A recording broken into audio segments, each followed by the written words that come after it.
What's up, guys? It's McNulty here. Welcome back to the channel and welcome back to the Ninja Tower. It feels like it's been a while since we've had a shot at the Ninja Tower, and probably because of all the new heroes that they've been working on, because we've just had 5 brand new ninjas drop in. And we've got 4 new 5 stars and a 3-star, just as a little bit of a booby prize, it seems. And the big news is that none of these new 5-star heroes are featured, which is a bit annoying, I won't lie, because it means that the odds of getting these new heroes are much lower. But we're going to have a look at them anyway because they look amazing. So we're going to go ahead and we're going to start with this chick, Amethyst. So we've got a 5-star dark hero of the sorcerer class. Amethyst is of the ninja family, as are all of these heroes. But in case you don't know, they get a bonus for 2 or 3 heroes, which is either a 5 or 10% chance to dodge normal attacks and special skills, or a 5% and a 5% or 10% chance to counterattack with 60% or 90% of the damage received. So it is a really good family bonus that they get, and you would probably want to take advantage of that if you have got 3 of these ninja heroes on your team. Now, I love the art for these new heroes. I think they just look insane, so they've definitely gone to town on this one. She is just looking mighty fine. Uh, and she's definitely ready to clobber somebody with that flail and that sort of dagger slash axe thing that she's got going on. So great job in the artwork. In terms of stats, we have 967 attack for Amethyst, 933 on the defense, and 1758 health. If I just switch off the max power preview, 844 attack as a sort of base attack stat is massive. So she's definitely built to deal some damage. And the special skill that we've got for her is called Assassins in the Night. Looks pretty fitting. There is a charge mechanic for the ninja heroes. They get 3 mana charges, and they get more and more sort of deadly as the charges increase.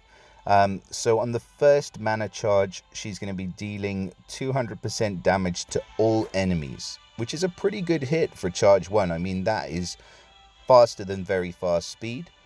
She also summons a ninja assassin fiend for all enemies, and the fiend damages the target with 59% attack every turn.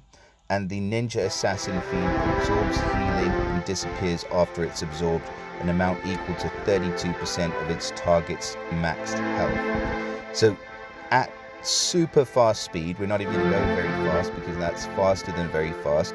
It's 200% damage to all, and it's a fiend for all enemies, and 59% attack and 32% of its target's health. So that is pretty hardcore for a first charge. So let's go ahead and see what's next. So on charge 2, Amethyst deals 275% damage to all enemies.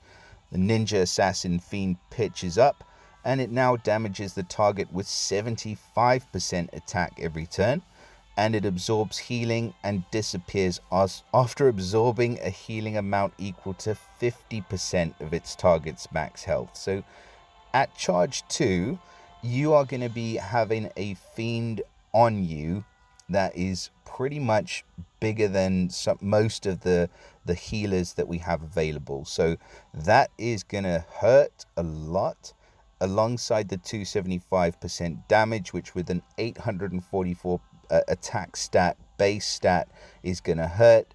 And 75% attack is also going to hurt. So even at charge 2, she's going to be an absolute monster. I don't even want to look at what's coming next. So in third mana charge, we've got 355 to all. Ninja Assassin Fiend for all. The Fiend damages with 84% attack, and the Fiend absorbs healing and disappears after absorbing an amount equal to 54% of its target's max health. Wow. Okay. I'm glad that they didn't sort of increase it quite as much as the difference between charge 1 and charge 2. But that hit is massive. I like this hero a lot. I think that she is just going to be an absolute monster, even at charge 1, where you're getting that hit on all enemies. It's nice to see a hit all hero that can operate at such fast speeds, and I think that this is definitely a gem in the portal. I would say that if you do grab this hero, I would probably just go all attack. Go balls to the wall, man. Just go all out. You want to get that attack stat as close to 1,000 or above 1,000 as you can if possible, because she's just all about upfront damage, and then those fiends are going to take care of the rest. So great hero to start off with, Amethyst. Moving on to hero number 2 is going to be Serandite, I think. So we've gone off of the theme of gems and jewels, I think. I've never heard of a jewel called Serandite. Correct me if I'm wrong in the comments. But Serandite is a fire hero, a barbarian class, and he's got the same family bonus. Again, I love the art. I think it's just drawing you in, and it's sort of packing a punch. That's what it's all about with this art, really. We want these heroes. We want to chase them. No, we don't. We definitely don't want to chase them, but we want them. So we've got the max power preview on, but you can see he's going to easily be able to get over 1,000 attack. That defense stat I'm expecting is going to be pretty low when I turn this preview off, because 859 with limit breaks and emblems is not very high. And 1681 health, so a little bit more squishy of a hero, this one. Yeah, there we go. So 764, but look at that attack stat without the max power preview on. 891 attack is humongous. The health and the defense stats are lower, so maybe that makes up for it, but super impressed by that attack. I don't think I've seen a base attack stat that high ever, or if not, maybe in a long while, but I don't think ever, to be fair. So Burning Ashes is the special. It's a charge special, obviously, and on first mana charge, he's going to be dealing 160% damage to all enemies, so another hit all at super fast speed. And all enemies are going to get 248 burn damage over 2 turns. Now with limit breaks and emblems, that's going to increase to 290 burn damage over 2 turns. Plus, on top of that, they're going to be getting a minus 64% decrease for any healing received for 2 turns. So there is a counter to the burn damage if you've got a cleanse available on your team, and to the decrease for healing received as well. But at super fast speed, that burn damage is going to be pretty high. I mean, 290 over 2 turns, it's nearly 150 damage per turn on top of his already 160% damage hit. And don't forget, his attack stat is well over 1,000 with limit breaks, so that's going to hurt. Now mana charge 2 is 275 damage to all enemies, alright? But the burn is going up to 636 over 3 turns. And all enemies get minus 74% decrease for healing received for 3 turns. Okay, now we're talking about some serious damage. Charge 2 is where you want to live with this guy, I would say. It's going to be running at just about average speed when you're on offense. And you're going to be able to fire that off, and you're pretty much going to be able to team kill straight away after that if the other team doesn't have a cleanse ready to go. So loving charge 2. Charge 3 is 340% damage to all enemies, and then they receive a ridiculous 952 burn damage over 4 turns, so like 250 a turn over 4 turns. And all enemies get minus 84% decrease for any healing received over 4 turns. Again, an absolutely great hero. The only sort of leveling factor with this guy is that I probably wouldn't put him on my defense team, just because he's a little bit squishy and the charge mechanic doesn't work quite as well on defense, and he's barbarian class. But then the barbarian class for this guy is great because you get bleed and fire damage, so pair him up with another hero that increases damage over time, and you've got yourself an absolute winner in Serandite. So great hero. Moving on. Hero number 3 is Ekanite.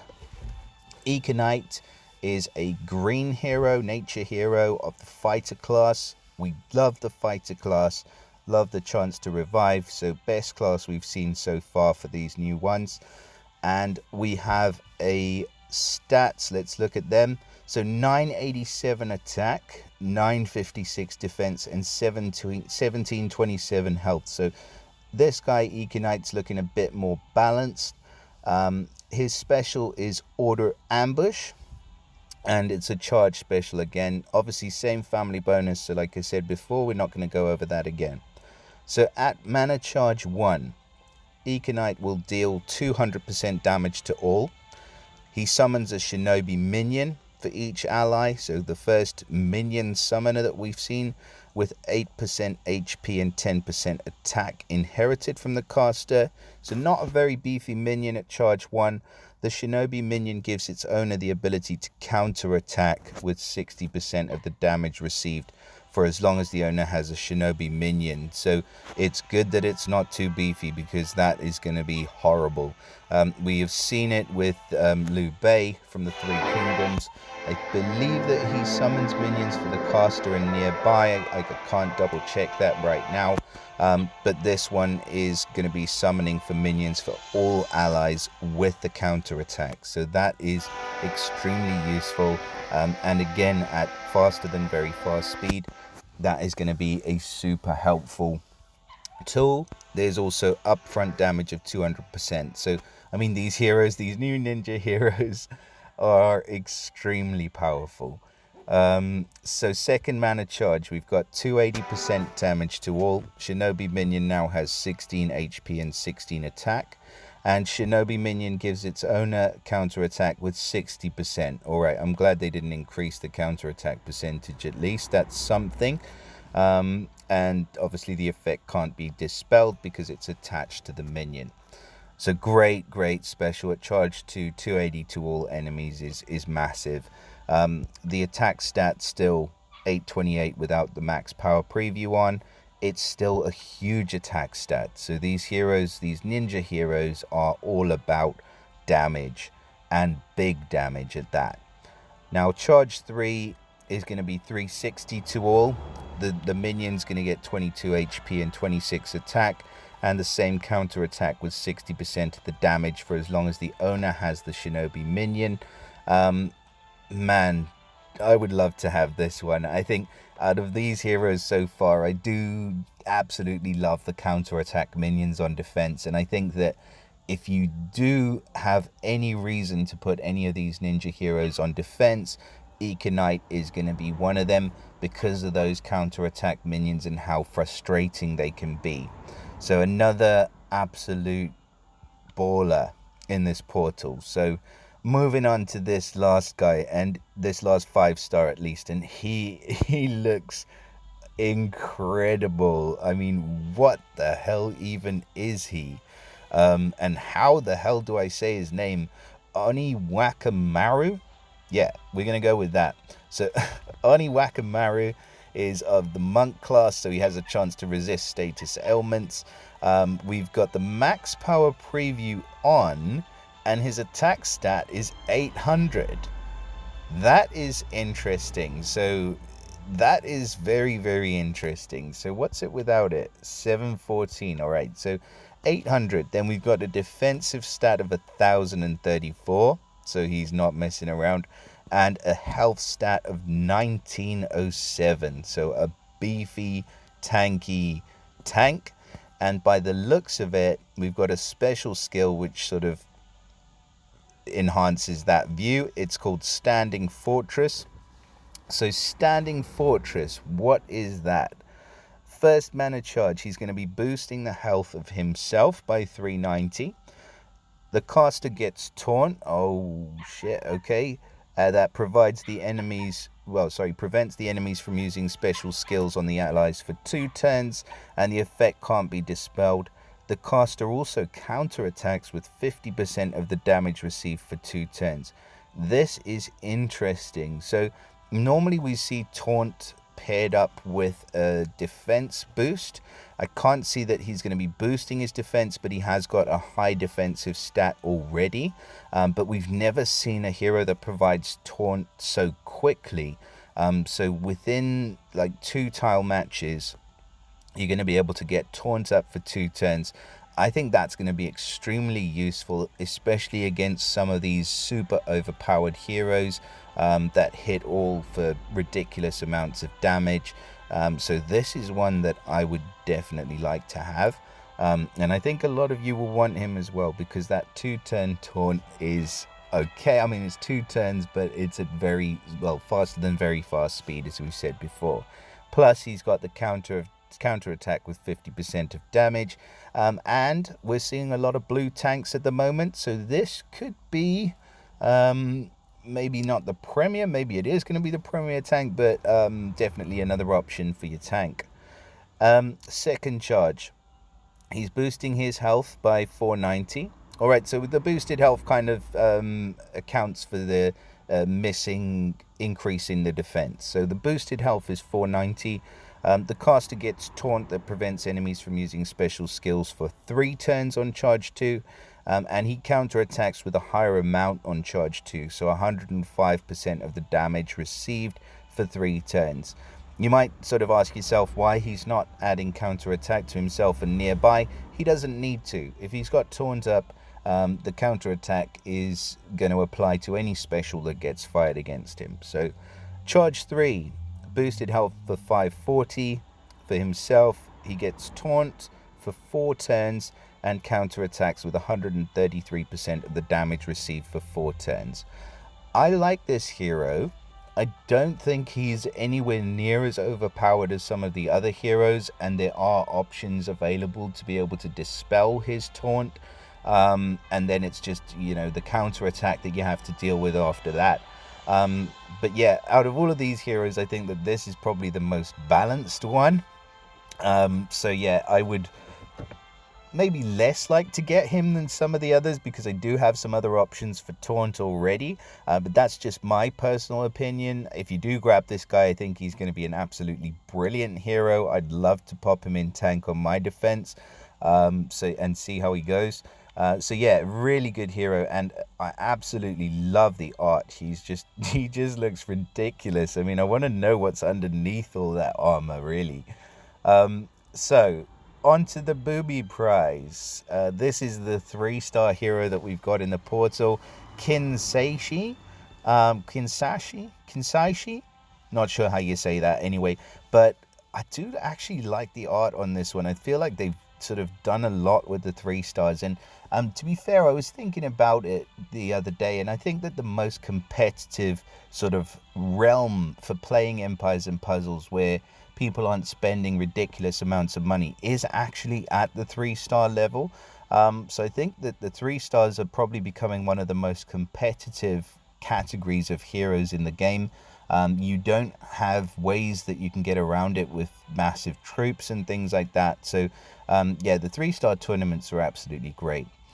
So Kinsaishi is a monk, same family bonus, ninja family, and we've got stats of pretty high stats, to be fair, for a 3-star. 646 attack, 672 defense, and 891 health. A little bit lower on the health than some of the other 3 stars can get up to, but those attack and defense stats are great for a 3-star. So his special is going to be called Lightning Stream, and it's obviously a charge special.